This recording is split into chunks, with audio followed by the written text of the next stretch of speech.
A customer threw a milkshake through the window at 2 in the morning, and when I went to clean it up, I found something inside that made me understand why she was screaming. This is a true account of Garrett Hollis, former McDonald's overnight shift lead in rural Pennsylvania. What you're about to hear are 3 incidents that change how I see fast food forever. By the end of this, you'll understand why I refuse to eat at any drive-thru after dark. Think you know what goes on behind the golden arches? Think again.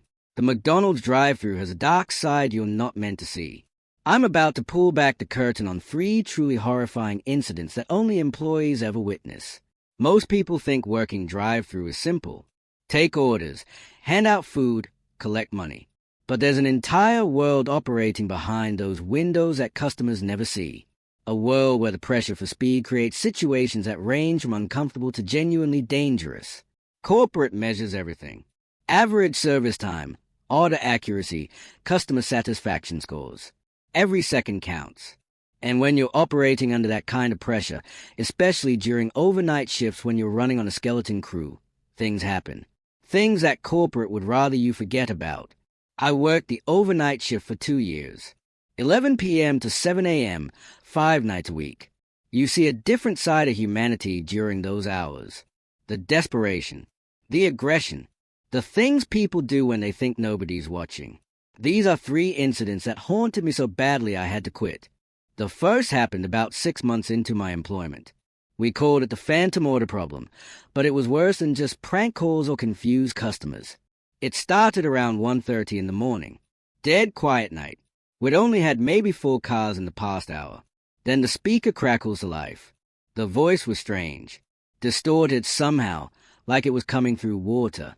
They ordered 2 Big Macs, large fries, a McFlurry, standard order. But when I asked them to pull forward to the first window, they didn't respond. Just dead air. I figured they'd driven off. It happens. People change their minds. But then, 5 minutes later, the exact same order. Same distorted voice. Same items. This time when I asked them to pull forward, I heard what sounded like breathing. Slow, deliberate breathing. Then silence. My coworker checked the camera feed. No car at the speaker. Nobody in the drive-thru lane at all. We laughed it off. Malfunctioning equipment. Maybe radio interference. The order came through again at 1:45. Same voice. Same items. But this time, they added something at the end. A whisper I could barely make out. She's in the bag. My stomach went cold. I looked at my coworker. She'd heard it too. We stopped responding to the speaker. But every 15 minutes, like clockwork, the order repeated. 2 Big Macs, large fries, McFlurry, and that whisper, she's in the bag. At 2:30, a car finally pulled up to the speaker. A woman, maybe mid-30s, looking exhausted. Normal customer. She ordered a coffee and a hash brown. But when she pulled to the window, her face was wrong. Too pale, eyes too wide. She handed me exact change without saying a word, and her hands were shaking so badly the coins scattered across the counter. I gave her the coffee. She took it, stared at me for what felt like an hour, then whispered, "Did you hear her too?" Before I could respond, she drove off so fast her tires squealed. We checked the cameras again, rewound the footage. The woman's car had been sitting at the speaker box for 7 minutes, but the audio feed showed no order from her. Just that same phantom order, repeating. When I went to throw away the scattered coins, I noticed something. Written on the counter in coffee that had spilled, almost invisible unless you looked at the right angle, were 3 words. Check the dumpster. I didn't want to go outside. Every instinct screamed at me to stay inside, to pretend I hadn't seen it. But I was the shift lead. My responsibility. The parking lot was empty. Street lights humming. The dumpster sat in the back corner, near the edge of the property where the wood started. I approached slowly, my phone flashlight cutting through the darkness. The smell hit me first. Not regular garbage smell. Something metallic, organic, wrong. I lifted the lid. There was a McDonald's bag inside. Large brown paper bag, sitting right on top of the other trash like someone had just placed it there. I opened it. Inside was a phone. Old model, cracked screen. It was still on, battery at 3%.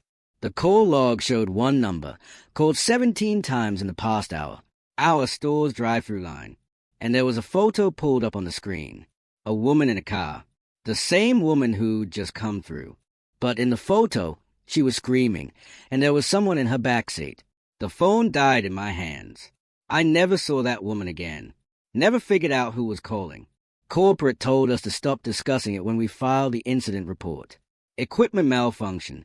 They said, prank call. Nothing to worry about. But I still hear that whisper sometimes, late at night when the restaurant gets quiet. She's in the bag. The second horror was different, more insidious. The kind of thing that happens slowly until you realize you're part of something wrong. It was about unsanitary practices. The things we did to maintain speed during rush periods. During my time there, I watched the standard slip. It started small. A burger patty that fell but was still wrapped gets put back in rotation. Fries that sat under the heat lamp 10 minutes too long get served anyway. The shake machine that's supposed to be deep cleaned every night only getting wiped down. But the real horror was a reuse protocol. When a customer returns to the window claiming their order is wrong, sometimes they hand back bags of food. Sealed bags. Untouched. We're supposed to throw them away immediately.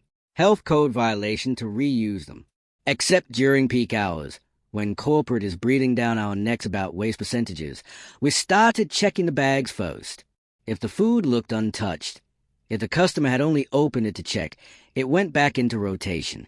I'm talking about burgers that had been in a stranger's car, handled by unknown hands, brought back into the restaurant and served to the next customer. One night, around 3 a.m., a customer returned a bag claiming they'd ordered without pickles. The bag was still sealed, still warm. Inside was a quarter pounder that looked perfect. My manager told me to reseal it and serve it to the next customer. I almost refused, but I was tired. It was a long shift. I convinced myself it was fine. The bag had been sealed. Nothing could have happened to it in the 90 seconds it was in their car. I resealed it, put it in the queue. 20 minutes later, a man came through, ordered a quarter pounder meal. I handed him the recycled burger without thinking twice. He drove off. Everything seemed fine. Then, 10 minutes later, my phone rang. Personal cell phone. Unknown number. I answered. Heavy breathing. Then a voice, strained and wrong. Why did you give me that? Sir, I don't understand. Who is this? The burger. Why did you give me that burger? My blood went cold. Sir, if there's a problem with your order, you can return to the window and we'll remake it. I can't drive. I'm pulled over on Route 22. I opened the wrapper and there was something inside.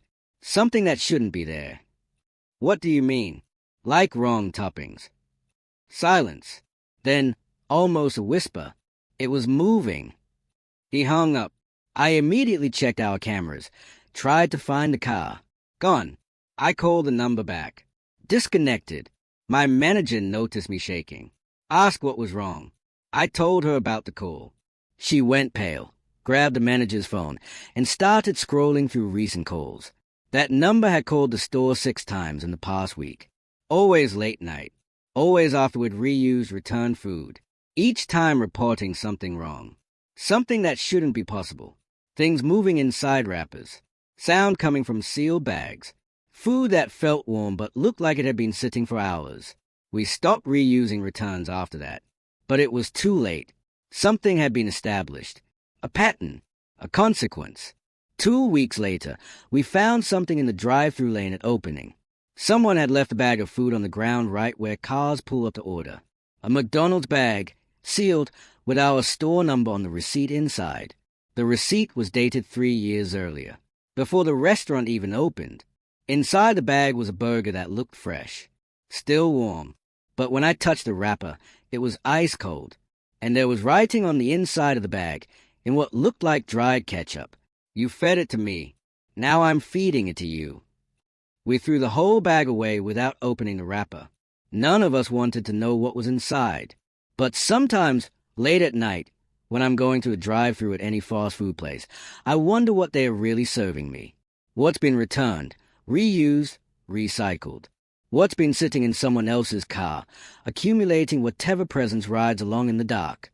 And I remember that voice on the phone, strained and desperate. It was moving.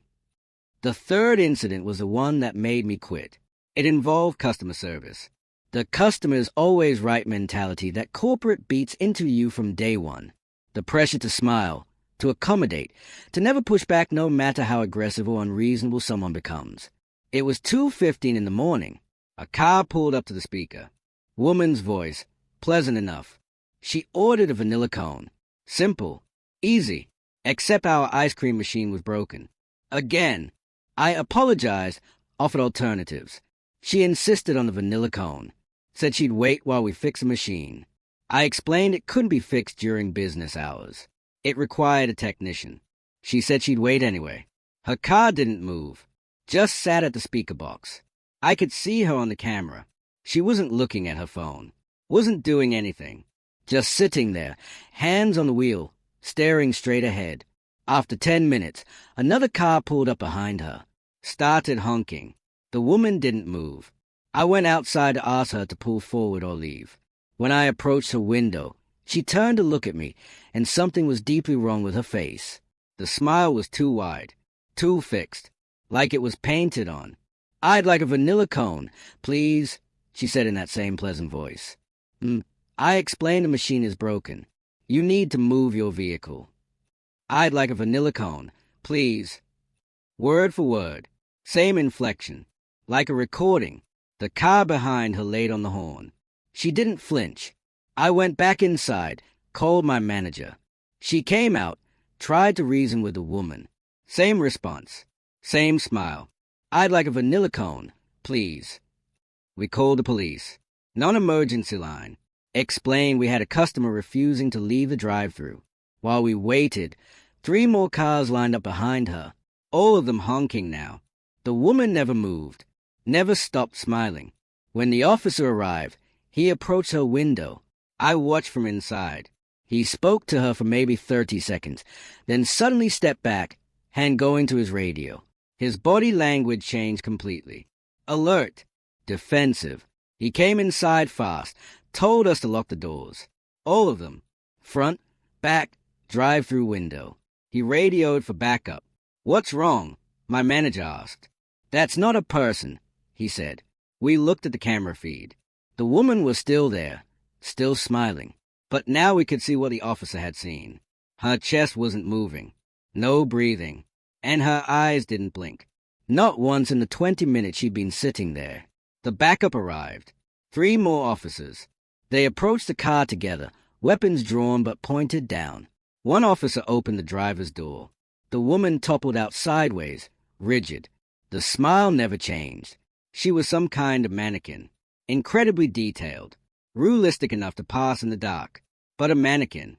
There was a speaker rigged in her throat, playing that single phrase on loop. "I'd like a vanilla cone, please." And in the passenger seat, tucked partially under a jacket, was a camera, pointed at the drive-through window, recording everything. The footage would have shown us for hours. Our faces, our routines, when we took breaks, when we were alone. The license plate was stolen. The car was reported abandoned. No fingerprints, no DNA, nothing to trace back to whoever had set this up. But the worst part came 3 days later.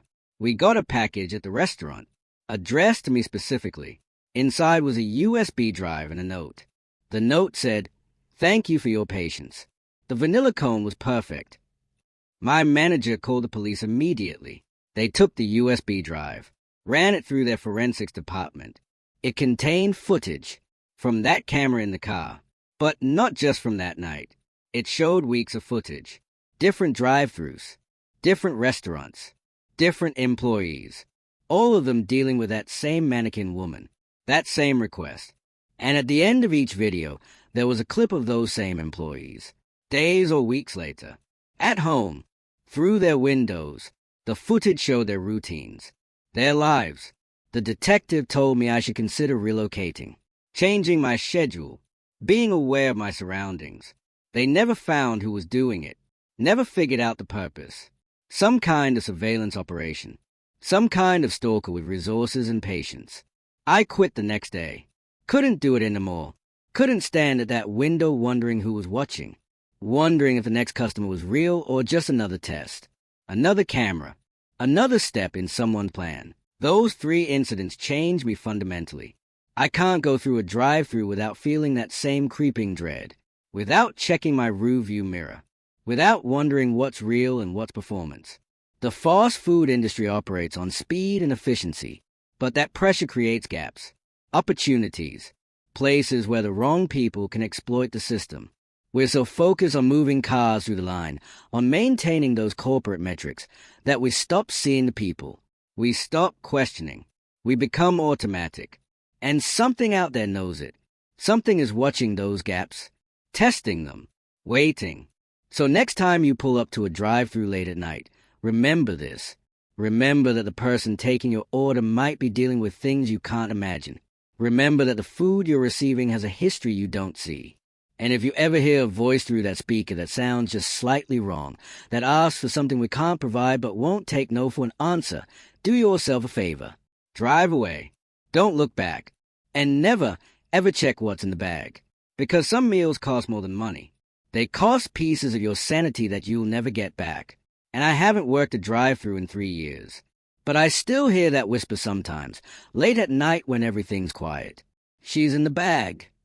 And I wonder who she was, who she is, and whether she's still waiting for someone to finally open that bag and set her free, or if freedom is the last thing she wants.